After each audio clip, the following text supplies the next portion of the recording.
This week, activists from Just Stop Oil charged onto the stage at the Sondheim Theatre in London during a performance of Les Miserables. Here's a clip.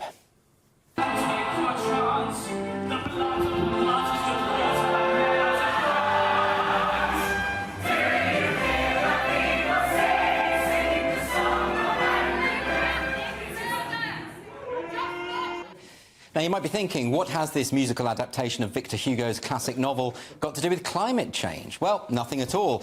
But for some reason, environmental activists are now routinely targeting the arts as a means to raise awareness of their cause.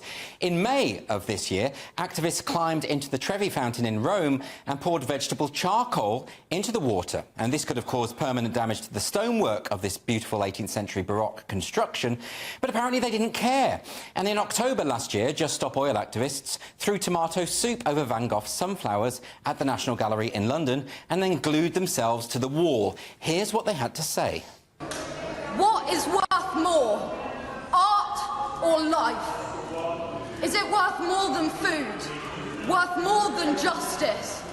Are you more concerned about the protection of a painting or the protection of our planet and people? She sounds quite posh, doesn't she? It's no great surprise there. We have grown accustomed to being hectored about oppression by some of the most privileged people in society. But irrespective of that, her argument does seem to me to be a bit tenuous. Of course, we might well say that in targeting the arts, the activists are guaranteeing publicity for their movement. And they're right. I mean, I'm talking about it right now. But perhaps what they fail to appreciate is that every stunt of this kind just turns more people off their cause. I'm all for peaceful protest, even and especially when I don't agree with the protesters' beliefs. But vandalism and criminal damage isn't something I can accept, and the desecration of great art is, to my mind, unforgivable. But why the arts, of all things? The choreographer Rosie Kay has an interesting theory about this. She said, it's a very nasty attack on people's psyche. When you go into a space, such as a theatre or a gallery, you open up a part of your imagination that allows you to be free. By sabotaging everyone in the genuinely safe space, they are savaging your spirit of discovery, which is an excellent point. There is something essentially anti-human about the more extreme environmentalist cause. And indeed, the same is true of culture warriors more generally. It's as though they see Western civilization itself as a cancer that must be destroyed. So, of course, there's no harm in attacking a painting by Van Gogh.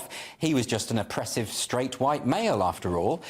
Although, given that he suffered from psychiatric illness throughout his life, probably manic depression, and eventually committed suicide, I'm not so sure that his white privilege was any consolation.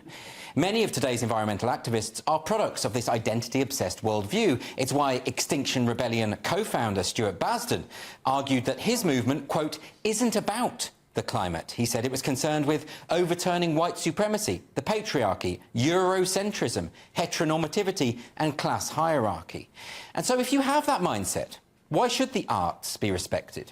Seen through the lens of identitarian monomania, the Mona Lisa is little more than oils and pigments daubed onto poplar wood by a powerful white male for the benefit of other powerful white males.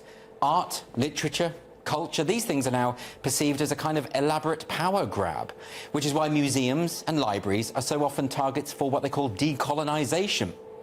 So we shouldn't really be surprised that an activist smeared cake on the Mona Lisa in May of last year while shouting about the destruction of the planet.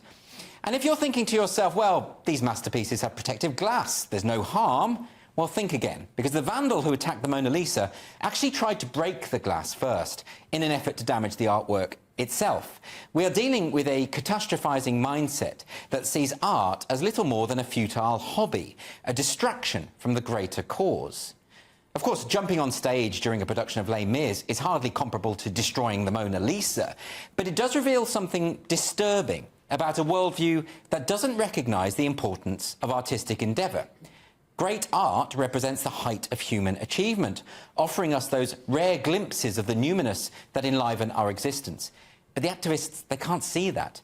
For them, humanity is itself a curse on the planet, and our artistic creations are therefore meaningless. How long will it be before an activist sets fire to a Titian or carves political slogans into a Botticelli with a penknife? The destruction of art is always an authoritarian act. And if you don't believe these activists would ever stoop so low, you really haven't understood the soullessness of their creed.